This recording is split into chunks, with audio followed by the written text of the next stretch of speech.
بسم اللہ الرحمن الرحیم۔ یہود و نصارہ آپ سے اس وقت تک راضی نہ ہوں گے جب تک آپ ان کی ملت کی پیروی نہ کر لیں، تو آپ کہہ دیجئے کہ ہدایت صرف ہدایت پروردگار ہے، اور اگر آپ علم کے آنے کے بعد ان کے خواہشات کی پیروی کریں گے تو پھر خدا کے عذاب سے بچانے والا کوئی سرپرست و مددگار نہ ہوگا۔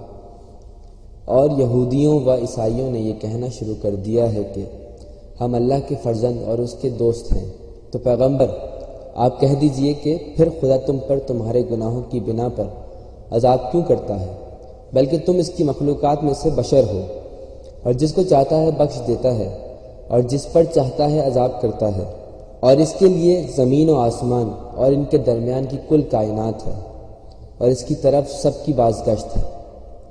ایمان والو، یہودیوں اور عیسائیوں کو اپنا دوست اور سرپرست نہ بناؤ کہ یہ خود آپس میں ایک دوسرے کے دوست ہیں، اور تم میں سے اگر کوئی انہیں دوست بنائے گا تو انہی میں شمار ہو جائے گا۔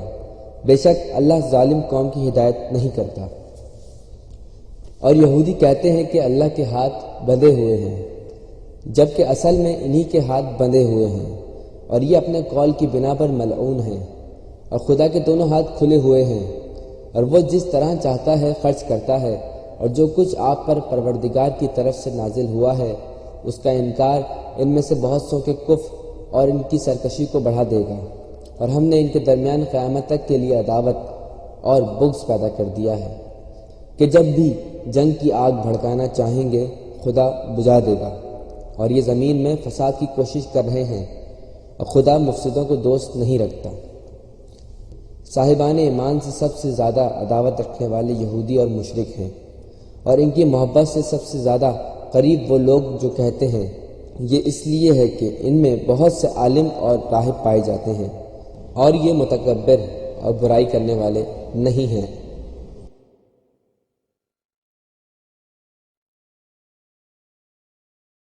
ابراہیم علیہ السلام نہ یہودی تھے اور نہ عیسائی، بلکہ وہ ایک خالص توحید پرست اور مسلمان تھے، اور ہرگز مشرکان میں سے نہیں تھے۔ خداوند متعال دانا و پاکیزہ ہے اور ہمیشہ سچ کہتا ہے۔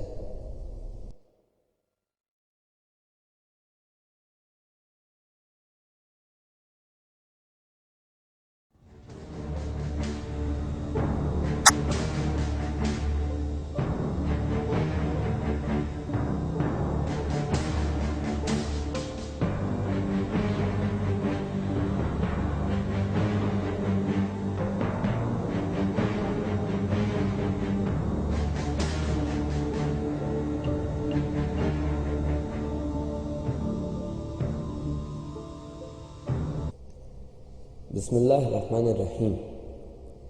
امام جعفر صادق علیہ السلام سے قول ہے کہ ابھی قیام کیسے ہو سکتا ہے، ابھی فلک بھی گردش میں نہیں آیا۔ راوی سوال کرتا ہے کہ مولا فلک کی گردش سے کیا مراد ہے؟ آپ جواب میں فرماتے ہیں کہ شیعوں کا آپس میں اختلاف۔ امام علیہ السلام کا یہ فرمان ایک زندہ حقیقت بن چکا ہے جس سے آج تک ہم منہ چھپائے چلے آ رہے ہیں، اور اس عنصر کو تلاش کرنے سے قاصر ہیں کہ جس نے ہر مذہب اور قوم کو ان کے اصل عروج سے قبل اقتصادی اور معاشرتی حصوں میں تقسیم کر کے رکھ دیا ہے، اور انہیں ایک مختلف سمت کی طرف حرکت دے دی ہے۔ اب دیکھنا یہ ہے کہ کیا یہی ہمارے ساتھ تو نہیں ہو رہا؟ یقیناً وقت موت قریب ہے۔ مسلمانوں، اگر اب بھی نہ جان سکے کہ ہمارے گرد کس طرح سے زندگی کا گھیرا موت کی حکمرانی میں تنگ کیا جا رہا ہے تو کچھ نہ ہوگا، صرف لہو سے رنگے ہاتھ، جلتے ہوئے گھر اور بھوکا مستقبل۔ دنیا سر مقتل ہے۔ دجال کی آمد کی تیاریاں باطل کی طرف سے مکمل ہو رہی ہیں، اور اس کے لیے تیار کردہ سسٹم پوری طرح سے سرگرم عمل ہے، مگر ہم شاید اب تک سو رہے ہیں۔ دجال جس کی آمد کے بارے میں رسول اکرم صلی اللہ علیہ وآلہ وسلم نے فرمایا، حضرت آدم کی پیدائش سے روز آخر تک دجال سے بڑا کوئی فتنہ نہ ہوگا۔ لہٰذا تمام اہل شعور سے انتہائی مخلصانہ گزارش ہے کہ ذرا سوچئے، پڑھیے، جانیے، سب کچھ روز روشن کی طرح عیاں ہو چکا ہے۔ مزید تباہی ہمارا انتظار کر رہی ہے۔ اس سی ڈی میں ہم آپ کو سسٹم کے بارے میں کچھ اطلاعات فراہم کریں گے جو دجال کی آمد کے سلسلے میں تیاریاں کر رہا ہے اور بہت ہی انہماک کے ساتھ مصروف عمل ہے۔ دراصل یہ گروہ جو بظاہر یہودیت کا لباس پہنے ہوئے ہیں جبکہ حقیقت میں اس کے ممبران شیطان کے پیروکار اور اس کے نمائندے ہیں۔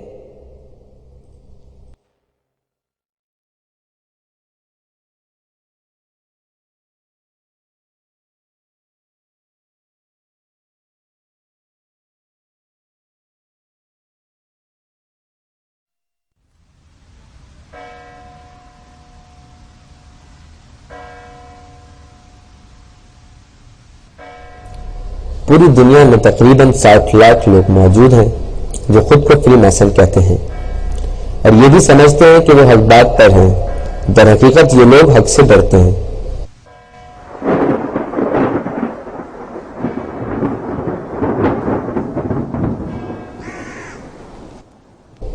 یہ فلم اس فکر پر بات کرتی ہے جس کا بیان جہبلون کے پیروکار کرتے ہیں، اور یہ کہ یہ بیان ہم پر اور آپ پر کس قسم کے اثرات چھوڑتا ہے۔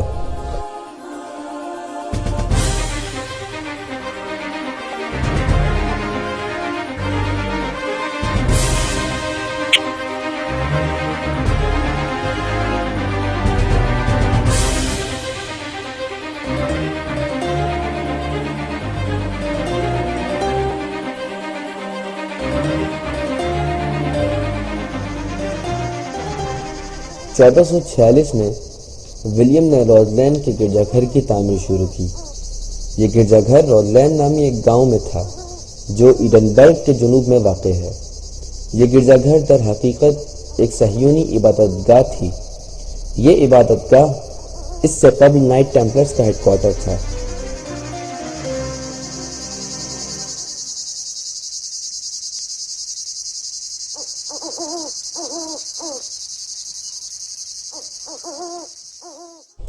نائٹ ٹیمپلرز صلیبی جنگوں کے درمیان قائم کی گئی عیسائیوں کی پولیس فورس تھی۔ ان کا کام حاکم وقت کی حفاظت اور کلیساؤں میں موجود قیمتی نوادرات کی حفاظت تھا۔ عیسائیت میں آج تک کیتھولک فرقہ ان کو عزت و احترام سے دیکھتا ہے۔ ان کا پہلا پڑاؤ 1119 میں مسجد اقصی میں تھا۔ 1139 میں یہ پولیس فورس اس قدر طاقتور تھی کہ یہ براہ راست عیسائی رہنما کی تابع تھی، اور اسی بنیاد پر اس فورس کے لیے پوری عیسائی سلطنت دسترس میں تھی۔ ان کے حصے میں آئی ہوئی رقم و مال لاتعداد تھا۔ یہ رقم زیادہ تر صلیبی جنگوں کے نام پر اکٹھا کی گئی تھی۔ 1187 میں صلاح الدین ایوبی کی فتح کے بعد اس پولیس فورس کی طاقت مان پڑ گئی، مگر چیریٹی میں دیا گیا مال اس قدر تھا کہ حوث نے اس فورس کو گھیرا۔ 1300 کے اوائل میں حاکم وقت فلپ فور نے اس پولیس فورس کو ختم کر دیا۔ کہا جاتا ہے کہ حاکم وقت نے یہ کام اس دولت کو ہتھیانے کے لیے کیا جو اس پولیس فورس کے پاس موجود تھی۔ ایک زاویہ یہ بھی ہے کہ ختم ہونے کے بعد حاکم وقت کے غیظ و غضب سے بچنے کے لیے اس فورس کے کئی جوان اپنے خاندان کو لے کر موجودہ سوئٹزرلینڈ کی جانب چلے گئے۔ مختصراً یہ کہ حاکم وقت نے جب اس فورس کو ختم کیا تو کئی ایسی کہانیاں سامنے آئیں کہ جس کے نتیجے میں عیسائی راہب یہ سوچنے پر مجبور ہو گئے کہ کیا یہ فورس عیسائیت پر مائل تھی بھی یا نہیں۔ ان کہانیوں میں جادو ٹونا، پریب مذہبی عقیدے، عجیب و غریب مذہبی رسومات اور خدمت خلق کے نام پر جمع کیے جانے والے مال پر عیاشی شامل تھی۔ حقیقت کیا تھی یہ شاید ان 30,000 ٹیمپلرز کو معلوم ہو، کیونکہ 70% ٹیمپلرز کبھی بھی پکڑے نہ جا سکے، اور جو پکڑے گئے انہی کے ذریعے کچھ کہانیاں معلوم ہو سکی ہیں۔ 1480 میں روزلینڈ گرجا گھر کی تعمیر مکمل ہوئی اور کچھ ہی عرصے میں تعمیر شروع کرنے والا اسکاٹش خاندان نے اپنا صہیونی نظام قائم کرنا شروع کر دیا۔ سر ولیم 1736 میں اسکاٹ لینڈ کے پہلے گرینڈ ماسٹر مقرر ہوئے۔ ان کا تعلق ایک خاص جماعت پریئر ڈی سیون سے تھا۔ یہ روزلینڈ گرجا گھر کی تعمیر شروع کرنے والے سر ولیم کے بیٹے تھے۔ جیسا کہ پہلے بیان کیا گیا، 13 اکتوبر 1307 کو نائٹ ٹیمپلرز کو ختم کیا گیا اور چند کو گرفتار بھی کیا گیا۔ ان چند میں اس وقت کی فورس کا رہنما زک ڈی مولے بھی شامل تھا۔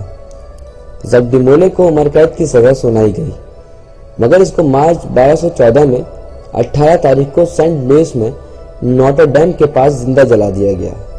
چونکہ اس نے نائٹ ٹیمپلرز کے بے قصور ہونے کی گواہی دی تھی۔